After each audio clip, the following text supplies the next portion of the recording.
집값 예측보다 중요한 건 시장 흐름 읽기입니다. 방법 알려드립니다. 어제 부동산 중개사무소 앞을 지나다가 깜짝 놀랐습니다. 30년 경력의 박 사장님이 한 손님에게 소리를 지르고 있었습니다. 나가시라고, 다시는 오지 말라고 말입니다. 무슨 일인가 싶어 나중에 여쭤보니 그분은 한숨을 쉬며 이렇게 말했습니다. 6개월 전에 집값이 오를 거라고 확신하며 급하게 사신 분인데 지금 와서 왜 그때 사라고 했느냐며 따지러 오셨다는 것입니다. 하지만 박 사장님은 단 한 번도 사라고 권유한 적이 없다고 합니다. 그분이 스스로 판단해서 산 것인데 집값이 떨어지니 화풀이하러 온 것이었습니다. 그 순간 깨달았습니다. 수많은 사람들이 부동산 시장을 바라보는 방식이 근본적으로 잘못되었다는 것을 말입니다. 우리 중년 세대는 평생을 부동산과 함께 살아왔습니다. 집값이 오르면 부자가 된 기분이었고 떨어지면 세상이 무너지는 것 같았습니다. 뉴스만 켜면 전문가들이 집값 전망을 이야기하고 유튜브를 켜면 누군가는 폭등을 예측하고 누군가는 폭락을 경고합니다. 그래서 우리는 항상 고민합니다. 지금 사야 하나, 기다려야 하나, 팔아야 하나, 더 보유해야 하나. 하지만 정작 중요한 것은 집값을 예측하는 것이 아니라 시장의 흐름을 읽는 것입니다. 제 고등학교 동창 이야기부터 시작하겠습니다. 그 친구는 20년 넘게 부동산 투자를 해왔습니다. 처음에는 전문가들의 말만 믿고 따라다녔습니다. 텔레비전에 나오는 경제학자가 집값이 오를 거라고 하면 샀고 유명한 애널리스트가 떨어질 거라고 하면 팔았습니다. 하지만 결과는 참담했습니다. 전문가들이 폭등을 예측할 때 사면 그때가 고점이었고 폭락을 경고할 때 팔면 그때가 저점이었습니다. 몇 번의 실패를 겪으면서 그 친구는 깨달았습니다. 집값 예측은 아무도 정확히 할 수 없다는 것을, 전문가라고 해서 미래를 아는 것이 아니라는 것을 말입니다. 그래서 방향을 완전히 바꿨습니다. 더 이상 집값이 오를지 떨어질지를 예측하려 하지 않았습니다. 대신 시장의 흐름을 읽기 시작했습니다. 그렇다면 시장 흐름을 읽는다는 것은 무엇일까요? 간단히 말하면 지금 시장이 어떤 상태인지, 사람들이 어떤 심리 상태인지, 돈이 어디로 흐르고 있는지를 파악하는 것입니다. 집값이 오를지 떨어질지를 맞히는 것이 아니라 지금 시장이 과열 상태인지 침체 상태인지를 아는 것입니다. 여기서 첫 번째 중요한 신호가 나타납니다. 바로 주변 사람들의 반응입니다. 놀랍게도 가장 정확한 시장 지표는 전문가의 예측이 아니라 평범한 사람들의 태도입니다. 택시기사님이 부동산 이야기를 하고 미용실 원장님이 아파트 투자를 말하고 동네 슈퍼 아주머니가 분양 정보를 물어보기 시작하면 그때가 바로 고점입니다. 왜냐하면 모든 사람이 관심을 가질 때는 이미 오를 만큼 오른 상태이기 때문입니다. 제가 아는 한 부동산 투자자의 경험담입니다. 그분은 2008년 말을 생생히 기억합니다. 당시 강남 아파트값이 폭등하고 있었고 모든 사람들이 지금 안 사면 평생 못 산다며 난리였습니다. 은행 대출 상담실은 사람들로 넘쳐났고 부동산 중개사무소 앞에는 줄이 섰으며 심지어 평소 부동산에 관심 없던 주부들까지 아파트 투자를 이야기했습니다. 그때 그분은 직감했습니다. 이건 위험하다고. 모든 사람이 사려고 할 때는 팔아야 할 때라고 말입니다. 주변 사람들은 미쳤다고 했습니다. 지금이 마지막 기회인데 왜 파느냐고, 앞으로 더 오를 텐데 왜 손해를 보느냐고 말렸습니다. 하지만 그분은 과감하게 보유하고 있던 아파트를 팔았습니다. 결과는 어땠을까요? 몇 달 후 시장이 급격히 냉각되기 시작했고 1년 후에는 가격이 크게 떨어졌습니다. 그때 사신 분들은 큰 손실을 보았지만 그분은 고점에 팔아서 이익을 실현했습니다. 비결이 무엇이었을까요? 바로 주변 사람들의 반응을 읽은 것입니다. 반대의 경우도 마찬가지입니다. 모든 사람이 부동산을 포기하고 집값이 더 떨어질 거라며 공포에 떨고 아무도 집을 사지 않으려 할 때가 바로 저점입니다. 이때가 바로 기회입니다. 2013년을 기억하시나요? 당시 부동산 시장은 완전히 얼어붙었습니다. 몇 년째 집값이 떨어지고 있었고 전문가들은 앞으로 10년은 더 떨어질 거라고 예측했으며 사람들은 부동산 투자는 끝났다며 절망했습니다. 분양 아파트는 미분양으로 남았고 중개사무소는 한산했으며 부동산 이야기만 나오면 사람들은 고개를 젓었습니다. 바로 그때 한 투자자가 움직였습니다. 주변 사람들이 모두 포기할 때, 모든 뉴스가 비관적일 때, 아무도 사지 않으려 할 때 과감하게 샀습니다. 주변에서는 미쳤다고 했습니다. 지금 사면 손해본다고, 더 떨어질 텐데 왜 서두르냐고 말렸습니다. 하지만 그분은 확신했습니다. 모든 사람이 팔려고 할 때가 바로 살 때라고 말입니다. 결과는 명백했습니다. 몇 년 후 시장이 살아나기 시작했고 집값이 오르기 시작했으며 그때 산 아파트는 큰 수익을 냈습니다.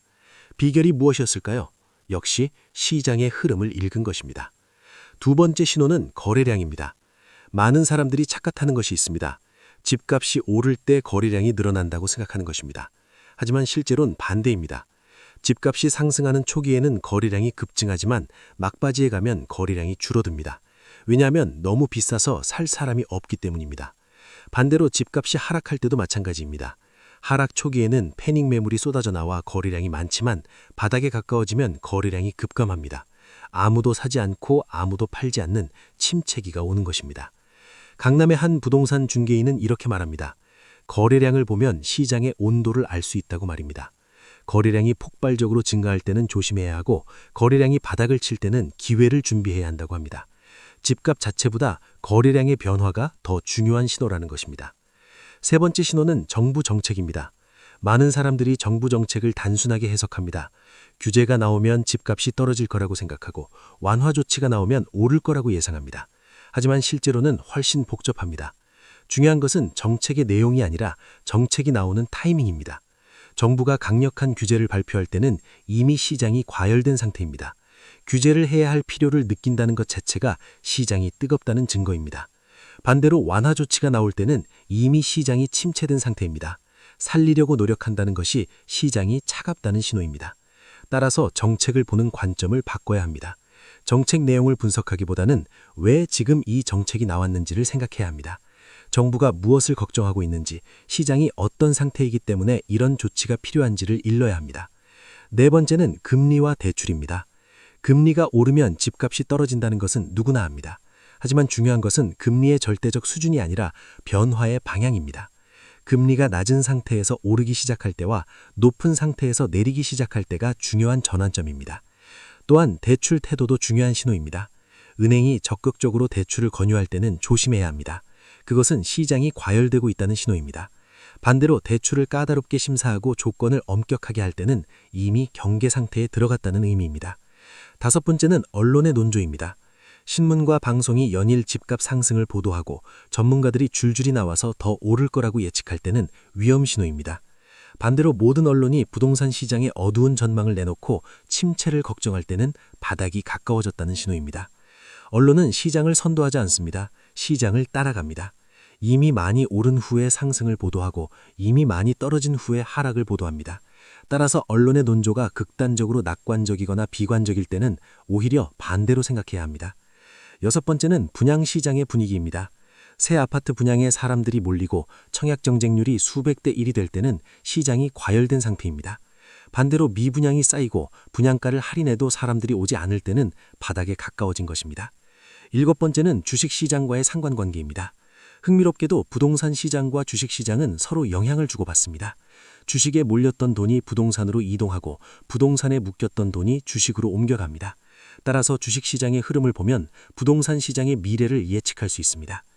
여덟 번째는 경기 상황입니다. 기업들의 실적이 좋고 고용이 안정되며 소득이 증가할 때는 부동산 시장도 건강합니다. 반대로 경기가 어려워지고 실업이 늘며 소득이 줄어들 때는 부동산 시장도 어려워집니다. 단기적인 가격 변동에 속지 말고 경기의 큰 흐름을 봐야 합니다. 그렇다면 이 모든 신호를 어떻게 종합해서 판단해야 할까요? 여기서 중요한 원칙이 있습니다. 바로 반대로 생각하기입니다. 모든 사람이 사려고 할 때 팔고 모든 사람이 팔려고 할 때 사는 것입니다. 시장이 가장 뜨거울 때 냉정해지고 시장이 가장 차가울 때 용기를 내는 것입니다. 하지만 이것이 쉽지 않습니다. 왜냐하면 인간의 본능과 완전히 반대이기 때문입니다. 모든 사람이 사려고 할 때 나도 사고 싶고 모든 사람이 팔려고 할 때 나도 팔고 싶은 것이 인간의 심리입니다. 이 본능을 이기는 것이 시장 흐름을 읽는 핵심입니다. 제 선배 한 분은 이렇게 말씀하십니다. 부동산 투자에서 성공하려면 세 가지가 필요하다고 말입니다. 첫째는 시장을 읽는 눈, 둘째는 본능을 이기는 이성, 셋째는 기다릴 줄 아는 인내심이라고 합니다. 이 세 가지만 있으면 집값을 정확히 예측하지 못해도 성공할 수 있다고 말씀하십니다. 생각해 보십시오. 여러분은 지금 어떤 신호를 보고 계십니까? 주변 사람들이 부동산 이야기를 많이 합니까? 아니면 아무도 관심이 없습니까? 거래량이 폭발하고 있습니까? 아니면 바닥을 기고 있습니까? 정부가 규제를 강화하고 있습니까? 아니면 완화하고 있습니까? 언론이 낙관적입니까? 아니면 비관적입니까? 이런 신호들을 종합해서 지금 시장이 어느 위치에 있는지 파악하십시오. 그리고 반대로 생각하십시오. 모두가 낙관적이면 조심하고 모두가 비관적이면 기회를 찾으십시오. 집값이 오를지 떨어질지를 맞히려고 하지 말고 지금 이 과열 상태인지 침체 상태인지를 판단하십시오. 부동산은 예측의 게임이 아니라 흐름을 읽는 게임입니다. 미래를 맞히는 사람이 이기는 것이 아니라 현재를 정확히 보는 사람이 이깁니다. 전문가의 예측을 맹신하지 말고 스스로 시장을 읽으십시오. 그것이 부동산 시장에서 살아남는 유일한 방법입니다. 오늘 이 이야기가 여러분의 부동산 결정에 도움이 되었기를 바랍니다. 집값 예측에 흔들리지 말고 시장 흐름을 읽는 지혜를 가지십시오. 이 영상이 도움이 되셨다면 구독과 좋아요 부탁드립니다. 여러분 모두 현명한 투자로 행복한 노후를 준비하시길 진심으로 응원합니다. 감사합니다.